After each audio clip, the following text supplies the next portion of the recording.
Hello दोस्तों, आप सभी का एमएस स्टडी पॉइंट में स्वागत है। आज की वीडियो में हम जो है मूल अधिकार के अंतर्गत आर्टिकल 19 के बारे में विस्तार से पढ़ेंगे कि अनुच्छेद 19 में क्या क्या कहा गया है। इन सभी बातों को आज हम पढ़ने का प्रयास करेंगे। तो चलिए शुरू करते हैं। तो आप सबसे पहले देखते हैं कि अनुच्छेद 19 में लिखा क्या है, क्या बात कही गई है।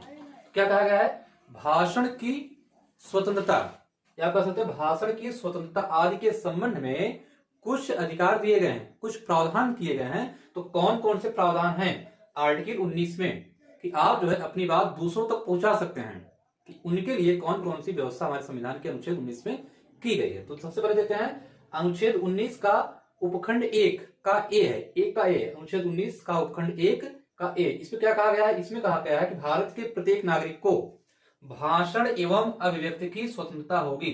भाषण का मतलब होता है बोलने की बात, बोलने की आजादी, बोलने की स्वतंत्रता। आप जो है अपनी बातों को दूसरों तक पहुंचा सकते हैं, दूसरों को कह सकते हैं, अपनी अभिव्यक्ति जो भी आपका आपके मन में है। और क्या अभिव्यक्ति, एक्सप्रेशन, मतलब आप अपनी भावनाओं को किसी भी तरीके से एक्सप्रेस कर सकते हैं, चाहे वो लिखकर, मीडिया के माध्यम से, या किसी कार्टून के माध्यम से, या अपने लेख के माध्यम से। क्या है? अपनी बात को आप अभिव्यक्त करने के लिए स्वतंत्र है, ऐसा हमारे संविधान के अनुच्छेद 19 के उपखंड 1 में बताया गया है। ठीक है, ये 19 उपखंड 1 में क्या है? भाषण एवं अभिव्यक्ति की स्वतंत्रता, मतलब आप कह सकते हैं सीधे तौर पे बोलने की आजादी, बोलने की स्वतंत्रता जो है हमारा संविधान हमें प्रदान करता है। तो भारत के प्रत्येक नागरिक को यह अधिकार दिया गया है, विदेशियों को यह अधिकार नहीं है। याद रखिएगा हमेशा, अनुच्छेद 19 में कही गई बातें जो है केवल भारत के नागरिकों के लिए ही है, विदेशियों को ये प्राप्त नहीं है। जो भारत के नागरिक नहीं है उन्हें अनुच्छेद 19 में दिए गए कोई भी अधिकार प्राप्त नहीं है, केवल भारत के नागरिक को ही प्राप्त है। हमेशा आप याद रखिएगा। ठीक है, आगे हम क्या देखेंगे? अनुच्छेद 19 का उपखंड 1 के बी में क्या कहा गया है? शांतिपूर्ण, मतलब शांत होकर आप जो है सम्मेलन कर सकते हैं, और बिना हथियारों के, बिना गोला बारूद के, बिना लाठी डंडे के, क्या है, बिना तलवार के आप सम्मेलन करने के लिए स्वतंत्र हैं। ठीक है, ये क्या हो गया? शांतिपूर्ण एवं निराजु सम्मेलन का अधिकार का की स्वतंत्रता हमारा संविधान भारत के प्रत्येक नागरिक को प्रदान करता है। ठीक है, फिर अगला 1 का सी, इसमें क्या है? संगम एवं सहकारी समिति बनाने का अधिकार। क्या इसमें? संगम, संगम मतलब क्या कर सकते हैं आप जो है कोई एक समूह बना सकते हैं, कोई यूनियन बना सकते हैं। यूनियन, संगम का मतलब क्या? यूनियन, कोई संघ आप बना सकते हैं। और क्या बना सकते हैं? सहकारी समिति बना सकते हैं। सहकारी समिति बनाने का अधिकार है भारतीय प्रत्येक नागरिक का। यहाँ याद रखिएगा, मूल संविधान में केवल संगम बनाने का ही अधिकार था, यूनियन बनाने का ही अधिकार था। बाद में जो है सहकारी समिति बनाने का अधिकार भी मूल अधिकार के अंतर्गत शामिल कर लिया गया। कब किया गया था? इसे किया गया था 97वां 97th अमेंडमेंट 2011। तो याद रखिएगा, 1C में परिवर्तन किया गया था। कब किया गया था संशोधन? यह किया गया था 97वें संविधान संशोधन अधिनियम 2011 के द्वारा। क्या किया गया था? सहकारी समिति बनाने के अधिकार को मौलिक अधिकार के अंतर्गत शामिल किया गया। तो आपको समझ आ गया होगा कि क्या है संघ बनाने का अधिकार। आप कोई संघ बना सकते हैं, कोई यूनियन बना सकते हैं। ठीक है, और क्या बना सकते हैं आप? सहकारी समिति, मतलब क्या है? कोई ऐसा जो कई सारे लोगों को मिलाकर क्या ये जो है आप कोऑपरेटिव सोसाइटीज का निर्माण कर सकते हैं। उसका अलग अलग उद्देश्य होगा, चाहे खेती बाड़ी के लिए, किसी व्यवसाय के लिए, पशुपालन के लिए, या किसी और व्यवसाय के लिए, किसी और उद्देश्य के लिए आप सहकारी समिति बना सकते हैं। ऐसा हमारा संविधान हम सभी को यह अधिकार देता है। ठीक है, फिर आपका अगला है 1 का डी, 19 के अंतर्गत क्या है? 1D है। इसमें क्या बताया गया है? इसमें बताया गया है भारत के राज्य क्षेत्र में कहीं भी आबाद संचरण का अधिकार। क्या है? आबाद संचरण का अधिकार, मतलब क्या है? आप जो है भारत, जहां तक भारत की सीमा है, टेरिटरी ऑफ इंडिया है, उसके अंतर्गत आप कहीं भी जो है बिना किसी बाधा के मनमाने तरीके से क्या है आप जो है वहां आ और जा सकते हैं। ये क्या है? 1D में दिया गया कि आबाद संचरण का अधिकार, मतलब घूमने फिरने की आजादी है। कहां?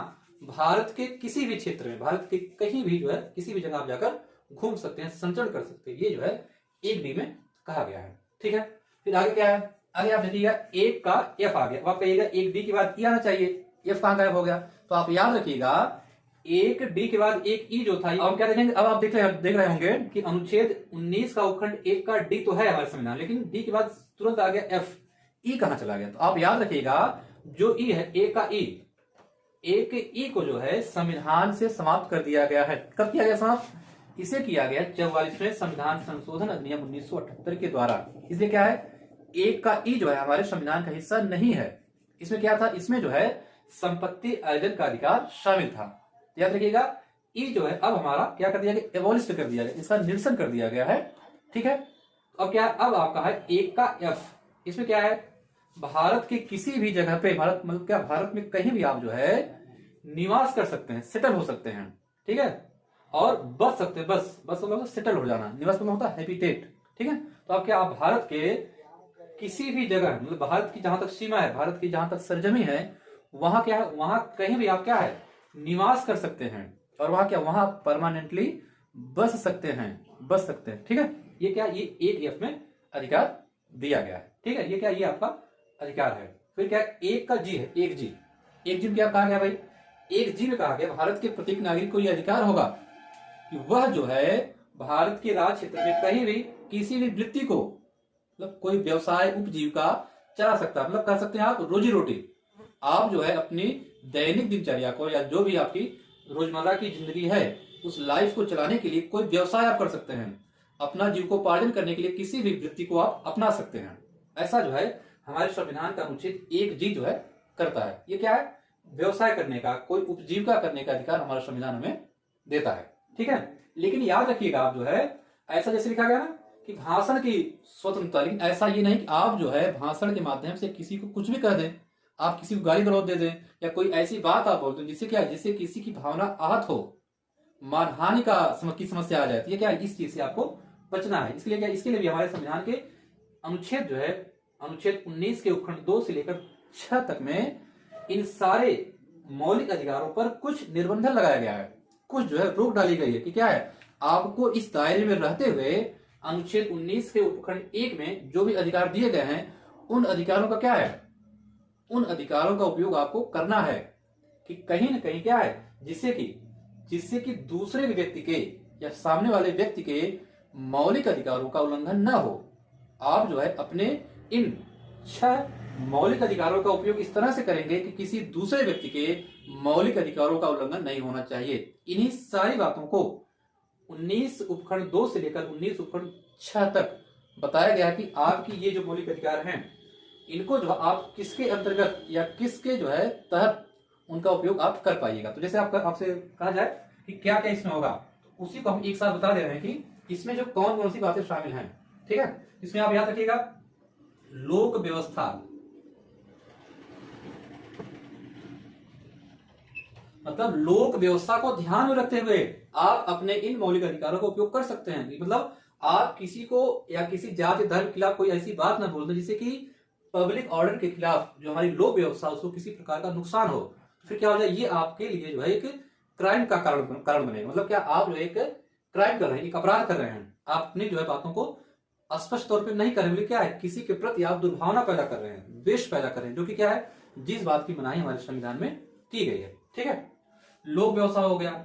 नैतिकता को ध्यान में रखना, नैतिकता को क्या है, नैतिकता को ध्यान में रखते हुए क्या है, आपको इन बातों का ध्यान रखना है, इन स्वतंत्रताओं का पालन आपको करना। क्या है, ये बातें क्या अनैतिक ना हो, कोई अनैतिक काम आप ना करें। जैसे आप देख रहे हैं यहाँ वृत्ति या उपजीविका है, तो कोई ऐसी वृत्ति आप ना करते, जैसे आप जानते हैं कि महिलाओं का व्यापार कर दें या वेश्यावृत्ति को आप बढ़ावा दे दें, ये क्या, इस बात को जो है रोका गया है, ठीक है। कि आपको क्या, आपको कोई ऐसा व्यापार नहीं करना है, कोई ऐसा प्रोफेशन नहीं अपनाना जो कि क्या है, जो कि जो है अनैतिक हो, मतलब नैतिकता के मापदंडों पर खरा न उतर रहा। फिर क्या है, देश की एकता अखंडता है, एकता और अखंडता को भी क्या, आपको एकता अखंडता, देश की एकता है, अखंडता है, और क्या है, संप्रभुता।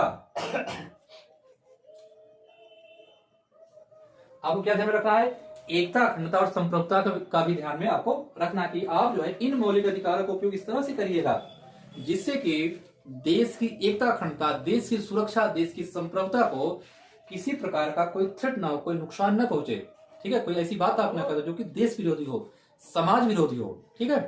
आगे क्या, आगे भी कुछ जो है निर्बंधन दिए गए हैं, ठीक है। क्या निर्बंधन, यहां देख लेते हैं इसको। यहाँ निर्बंधन और क्या है, यहाँ निर्बंधन आपका है मानहानि, मानहानि,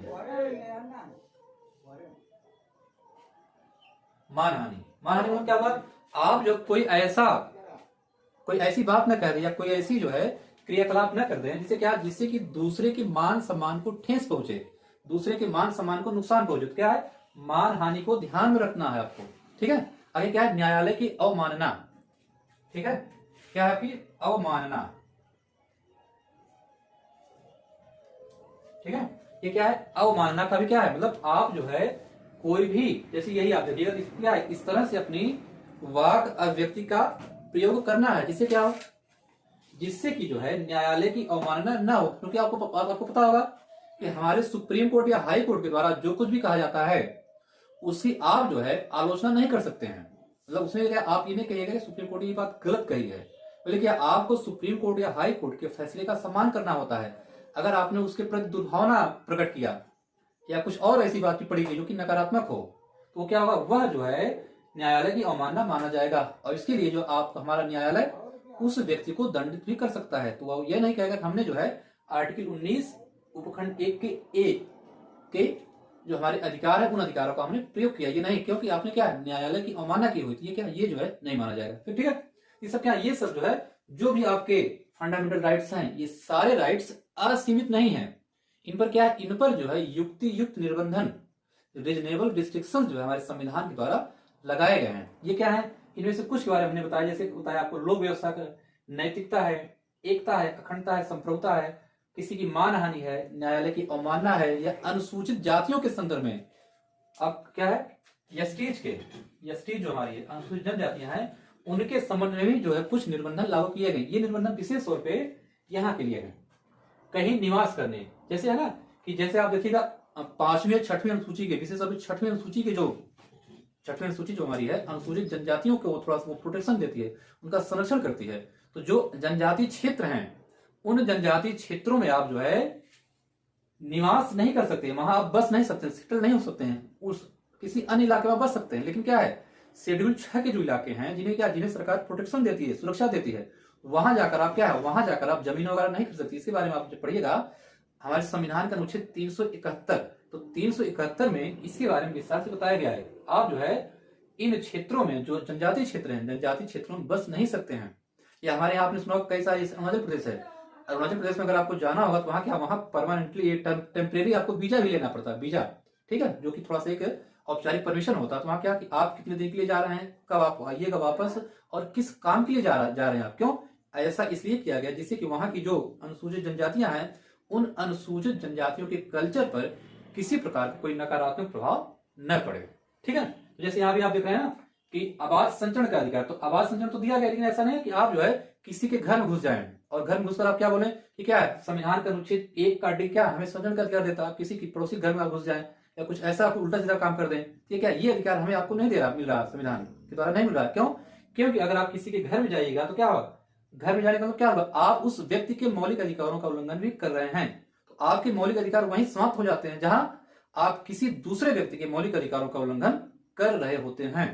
ये सभी हम लोगों ने क्या देखा, ये सब क्या, ये सब जो हमारे मौलिक अधिकार हैं इनको क्या आपको अच्छे से देख लेना। तो पहले वाले क्या एक बार रिवीजन कर लीजिए आप सभी लोग। पहले क्या है, बोलने की आजादी, पहला सिंपल क्या है, बोलने की आजादी हमें क्या है, अनुच्छेद 1 अनुच्छेद 19 का उपखंड 1 का ए दे रहा है। ठीक है, दूसरा क्या है, 1 बी में शांतिपूर्ण तरीके से सम्मेलन का अधिकार दे रहा है, शांतिपूर्ण तरीके से आप सम्मेलन कर सकते हैं, एकत्र हो सकते हैं, कोई दिक्कत नहीं है। फिर क्या है, संघ बनाने का अधिकार या सहकारी संघ बनाने, मतलब क्या, कोई आप जो है हम कोई संघ बना सकते हैं, कोई यूनियन बना सकते हैं, ठीक है, इसके लिए कोई समस्या नहीं। फिर क्या है, भारत के राज्य क्षेत्र में कहीं भी क्या आने जाने की हमें पूरी आजादी मिली हुई है। ठीक है, फिर क्या है, भारत के राज्य क्षेत्र में क्या कहीं भी आप जो है निवास कर सकते हैं, कहीं भी आप बस सकते हैं। ठीक है, अगला क्या है, लास्ट वाला, आप जो है अपनी दैनिक दिनचर्या को चलाने के लिए, अपने जीवन को चलाने के लिए कोई व्यवसाय कर सकते हैं, कोई व्यापार कर सकते हैं, कोई प्रोफेशन कर सकते हैं। इसके लिए क्या है, हमारा संविधान हम सभी को इस बात की स्वतंत्रता देता है। लेकिन याद रखिएगा, ये निर्बंधन, इन निर्बंधनों का भी पालन हम सभी को करना होगा, इन निर्बंधनों का उल्लंघन हम नहीं कर सकते हैं। ठीक है, उम्मीद है आप सभी को अनुच्छेद 19 के संबंध में ये सारी बातें क्लियर हो गई होंगी। अगर आपने वीडियो लाइक नहीं किया है तो वीडियो आप लाइक जरूर करते हैं और इसे अधिक से अधिक लोगों तक शेयर भी करते रहें। इन्हीं शब्दों के साथ आप सभी को धन्यवाद।